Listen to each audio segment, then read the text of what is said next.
समीना, आपके पास बहुत मटेरियल है जिस पे मेरे ख्याल में आप कमेंट करना चाहेंगे, लेकिन आई विल चैनलाइज इट। और वो ये है, जो लुबे लुबाब है दोनों अफराद की गुफ्तगू का, वो ये है कि जी माजी के अंदर ना खान साहब ने बहुत ज्यादती की हुई है जमहूरियत के साथ। आप हंस क्यों रही हैं?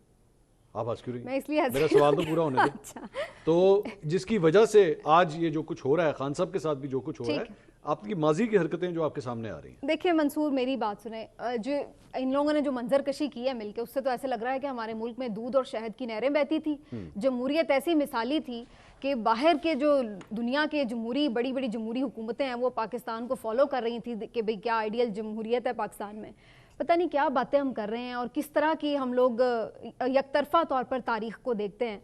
मेरी तो समझ से बात बाहर है। मैं तो वैसे बहुत ज़्यादा तारीख को देखने की या उसके ऊपर बहस करने की वैसे ही हक में इसलिए नहीं हूँ कि जो हो रहा है पहले उसको तो हम समेट लें। तारीख में जाके हम उसको ठीक नहीं कर सकते। अब देखिए, अगर 2018 के इलेक्शन की आप बात करें, मुमकिन है उसमें आप कह सकते हैं जी उसमें गड़बड़ हुई, उसमें हम वापस जाके उसको ठीक नहीं कर सकते। 2024 का इलेक्शन है। ये समीना ज्यादती है। मैं एक बात कह रही हूँ ना, अगर किसी के उस पर तहफुजात हैं, कुछ है, वो आपके नहीं है।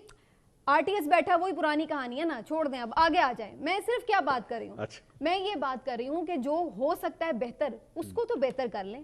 अगर हम यही करते रहेंगे कि उसने ये गलत किया, उसने ये गलत किया, उसने, तो फिर हम इस गर्दाब से कभी भी नहीं निकल सकते। इस चीज से अंडरस्टैंड करने की जरूरत है। तारीख की बात की ना, सिर्फ मैं आपसे बात गुफ्तगू कर रहा हूँ, लेकिन मैं आपसे ही बात करना चाहूंगा। आपने तारीख की चूंकि बात की ना, तारीख का ना एक रूल है और वो हमेशा याद रखिएगा।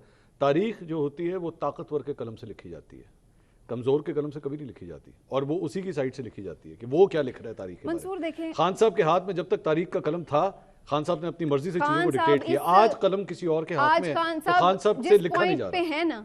अब ये निकलेंगे, उसके बाद हम जज करेंगे कि खान साहब ने उससे कुछ सीखा है या नहीं सीखा।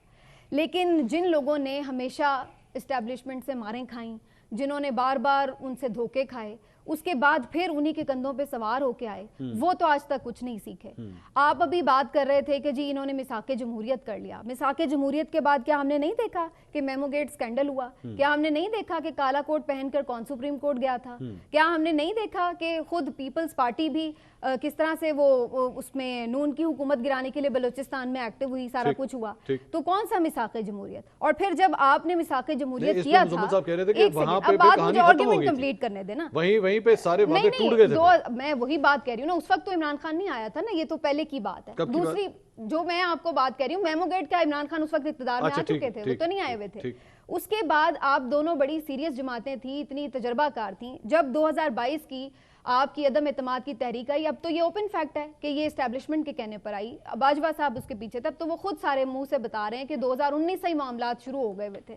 तो फिर आप उस वक्त क्यों कंधा बन रहे थे एस्टेब्लिशमेंट का? क्यों आप उनके कहने पर लेकर, इतनी आप जमहूरी जमातें थी 2019 तो जी, तो आपको क्या जरूरत थी कि आप एस्टेब्लिशमेंट के साथ ये आज तो ये बड़ी बात करते हैं जी, हमसे बात करें। आप क्यों उस वक्त फिर एस्टेब्लिशमेंट से बात कर रहे थे? मरियम नवाज, एक मिनट ना मलिक साहब, उस वक्त मरियम नवाज क्यों कहती थी कि हमारा तो मुकाबला तुमसे है ही नहीं, हम तो तुमसे बात ही नहीं करेंगे, हम तो तुम्हारे लाने वालों से बात करेंगे। आप उस वक्त ये बातें करते थे, फिर आप इतने जमहूरी थे तो फिर आप ना अपने तौर पर सियासत करते ना, फिर उनके कंधों पर सवार होकर उनसे डीलें करके आप क्यों बाहर गए? और आज भी आप कॉम्प्रोमाइज करके हारे हुए इलेक्शन में आप आके बैठ गए कि जी हमें हुकूमत दे दें। कॉम्प्रोमाइज आप इतने हैं कि अपनी मर्जी से आप कैबिनेट नहीं लगा सकते। अब सूरत हाल ये है कि दोनों हलकों से नवाज शरीफ साहब खुद हारे हुए हैं और जीते हुए बैठे हुए हैं। खान साहब भाई, मैं तो कह रही हूँ खान साहब की सारी बातें मैंने मानी कि गलत की उन्होंने। अब आगे आप ये बात भी माने कि खान साहब भी जमहूरी नहीं थे ना, हम ये तो एक्सेप्ट करें भाई, हमारे ये है ना वो थे। अब मैं जो आपको बात कहने लगी ना, हमारे मुल्क में कभी भी ट्रू डेमोक्रेसी तो रही ही नहीं है। कौन कह रहा है ये कि कभी रही है?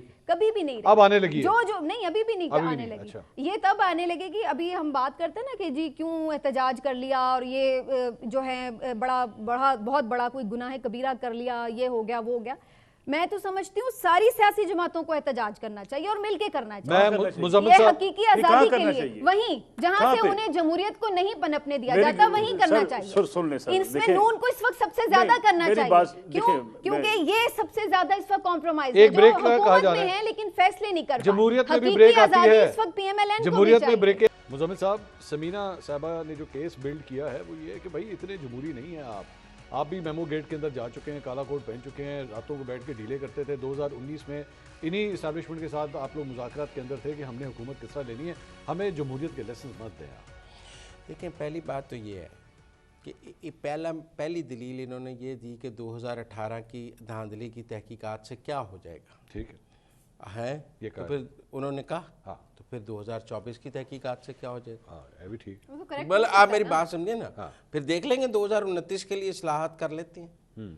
फिर अगर 2018 की तहकीकात से कुछ नहीं होगा तो 24 की तहकीकात से भी कुछ नहीं होगा। ठीक है, जो done is always well done, ठीक है, कि असूल के तहत जो हो गया वो हो डन गया। Is always well well done, ठीक है ना, कि यही मंतक इन्होंने नहीं पेश भजन किया। पे दंड नाटन हो जाता है ना ये फिर मंतक ये तो नहीं अभी नहीं चल रहा है मैं ना आज एक time। एक मिनट, मैं ये तो पूरी अभी चल बात रहा है सुनी, ना बोला time। नहीं बीच में, Correct मैं हो पूरी सकता है। बात सुनी, बोला नहीं बीच में।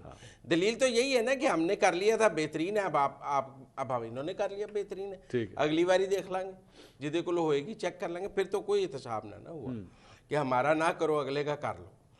फिर तो 1970 में चले जाते हैं। दूसरी बात ये की गई जो इन्होंने कहा कि जो जुडिशरी थी वो एस्टेब्लिशमेंट की मदद से जुडिशल एक्टिविज्म करती थी, इस बार खुद कर रही है। ये अब अदलिया खुद एस्टेब्लिशमेंट बन गई है। अच्छा। आप ये ना कहें, अब पाकिस्तान में दो एस्टेब्लिशमेंट्स हैं, एक मिलिट्री एस्टेब्लिशमेंट है, एक जुडिशल एस्टेब्लिशमेंट है। अच्छा, दोनों का टकराव देख रहे हैं, जैसे दो सियासी जमातों का टकराव होता है, हम दो एस्टेब्लिशमेंट्स का टकराव देख रहे हैं। अच्छा, ठीक है ना, जुडिशल एस्टेब्लिशमेंट कहती है कि हम अपनी मर्जी की सियासी जमात को इक़्तिदार में आपके लाएंगे। ख्याल में ये दोनों ही नहीं होनी चाहिए, हैं? नहीं होनी चाहिए दोनों। मैं कहता हूँ जो 5 एक को होनी चाहिए। अपने नहीं space में रहना नहीं, चाहिए। मैं वो कह रही थी ये मंजर तो सही पेश करें ना, समीना पाशा साहबा ने कहा है कि मंजर तो सही पेश करें ना, तो सही मंजर तो फिर यही है कि दो एस्टेब्लिशमेंट आपस में लड़ रही हैं, एक एस्टेब्लिशमेंट एक सियासी फरीक के साथ है, एक एस्टेब्लिशमेंट एक सियासी फरीक के साथ है। ठीक है। जुडिशल एस्टेब्लिशमेंट समझती है कि मेरा पसंदीदा पीटीआई है, ये जो भी जुर्म करेगा मैं इसको बरी करने का इख्तियार रखती हूँ, ना मैं इसकी तफ्तीश होने दूंगी, ना मैं इसका जुर्म कबूल होने दूंगी,